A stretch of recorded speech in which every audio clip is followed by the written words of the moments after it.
Olá meus amigos, aqui é o professor Zanak que está falando, tudo bem? Mais um vídeo do nosso projeto Viajando com seu psicólogo. Dessa vez falando sobre o Tibete, o teto do mundo.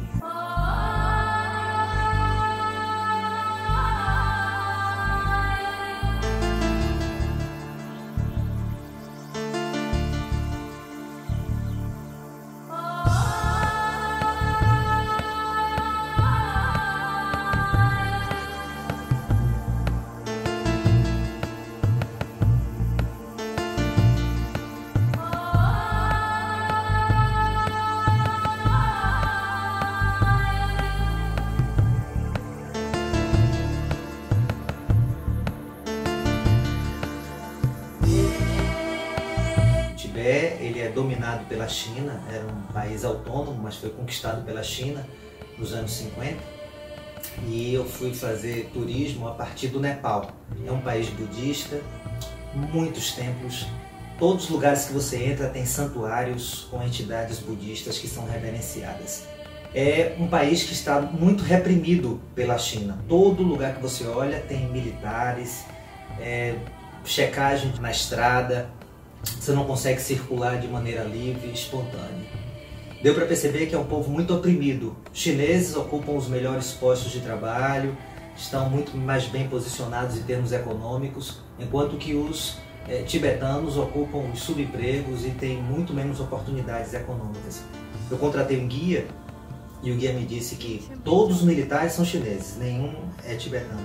Eles se sentem discriminados, cidadãos de segunda classe que não têm liberdade para circular pelo seu próprio país. Mas o tibetano médio é muito religioso, eu vi muita fé, então passava pelos monastérios, pelos templos, e os devotos de joelhos, deitados. Eu fui de uma cidade para outra, de Lhasa para outra cidade, e no caminho eu encontrei uma montanha que era sagrada para os budistas tibetanos. E eu vi várias pessoas, mulheres, crianças, homens, que se deitavam, botavam todo o corpo no chão, aí depois reverenciavam, se ajoelhavam, depois deitavam de novo, faziam uma distância, caminhavam uma distância enorme, ficavam em pé, joelho, deitado, num ciclo, num rito muito intenso. Vi também muitas oferendas nos templos, manteiga, alimentos, flores, nos altares budistas. Eles são muito espiritualizados, são muito religiosos, muito acolhedores. A gastronomia é muito interessante, eu fiz questão de experimentar a comida local, então eu comi um guisado de iaque, que é aquele bovino da altitude com uma pelagem muito mais comprida. É uma carne meio doce, mas bastante interessante. Minha experiência foi também um pouco vinculada à repressão. Nós estávamos, eu, meu guia e motorista, num templo, e aí 2 soldados nos abordaram, pediram os documentos do meu guia, e ele era de uma outra região, mas tinha autorização para estar onde estava. Ele se apresentou como guia de turismo, aí os policiais pediram meus documentos, e aí eles solicitaram que nós entrássemos no nosso carro, e com 2 policiais dentro nós fomos até a delegacia de polícia. Lá o meu guia desceu com toda a documentação, pegou meu passaporte, e lá na delegacia ele apresentou a sua justificativa, então ele foi autorizado a retornar para a gente poder circular pelo circuito turístico que nós estávamos. Então dá para ver que é um estado policial muito forte.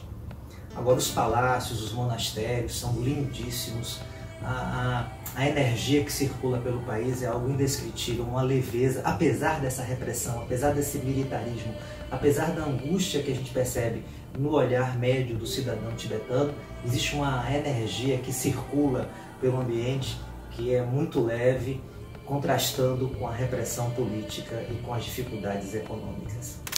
O ponto alto da viagem foi realmente o palácio em Lhasa, a sede do governo do Dalai Lama, que é uma arquitetura maravilhosa, um prédio histórico, e só você colocar os pés lá, você recebe uma energia que permite a gente abrir nossa mente e tomar consciência de muitas coisas.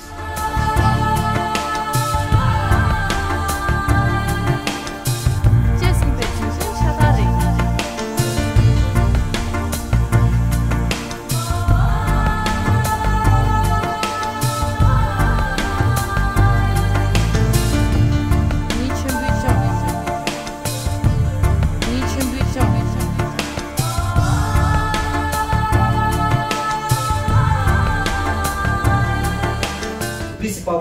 político tibetano é ocupado pelo Dalai Lama, que ocupa as funções religiosas e ao mesmo tempo políticas.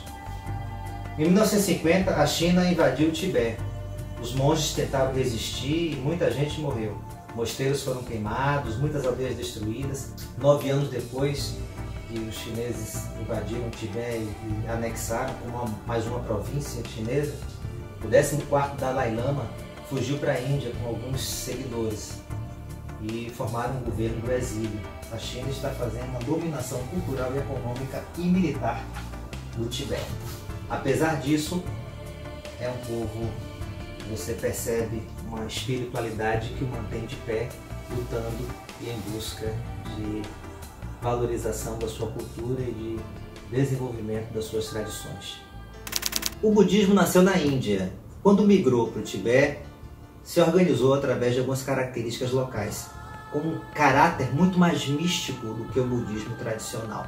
O budismo tibetano é baseado nas tradições repassadas pelos lamas, por isso que também é conhecido como lamaísmo. Lama quer dizer mestre no idioma tibetano original. O budismo tibetano busca uma jornada espiritual mais profunda, busca o progresso da alma, através dos rituais místicos, através do contato com a individualidade, com o lado mais profundo do ser e com a integração cósmica.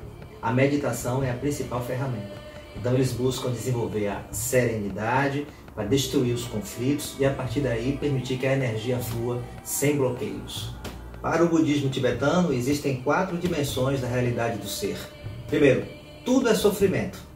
A alienação do indivíduo em relação a si mesmo e ao seu propósito no cosmos gera sofrimento, porque então nós somos movidos pelo ego em busca do desejo. E a fonte do sofrimento é o desejo. Essa é a segunda dimensão. Devemos, portanto, dominar o desejo, ter autocontrole, domínio próprio. E quando dominamos o desejo, aí sim nós conseguimos encontrar o ponto de equilíbrio, exercitando uma experiência na relação com o mundo, com muito mais paciência, com muito mais vigilância e domínio próprio, com muito mais discernimento sobre o que é a verdade.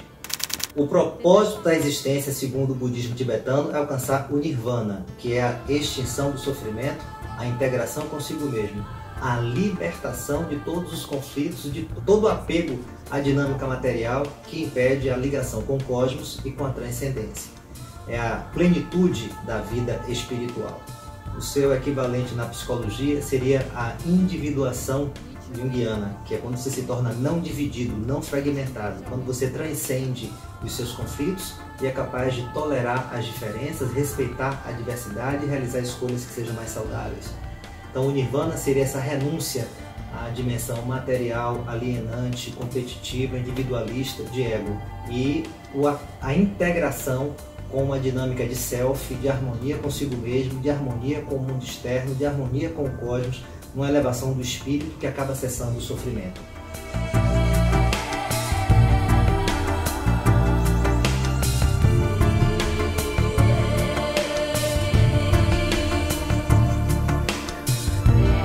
Através do nirvana, o indivíduo consegue ter domínio próprio, consegue superar o orgulho, o ódio, a inveja, a mágoa, o egoísmo, que são sentimentos que travam a nossa felicidade, nossa paz interior.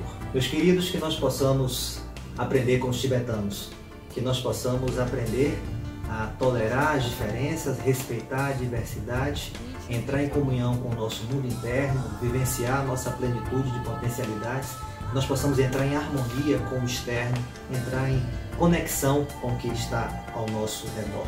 E nós possamos ter a tolerância, a paciência e a serenidade dos tibetanos, que mesmo dominados, sufocados pela China, conseguem ainda assim manter essa paz interior, apesar das dificuldades, apesar de toda essa opressão política, econômica e militar.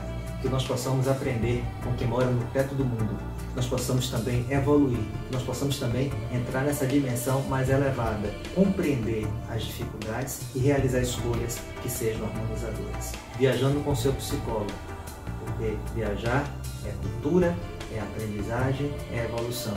Que nos ajude na individuação, na iluminação, no nirvana, da alma, do espírito, da nossa diversidade cultural. Boa jornada!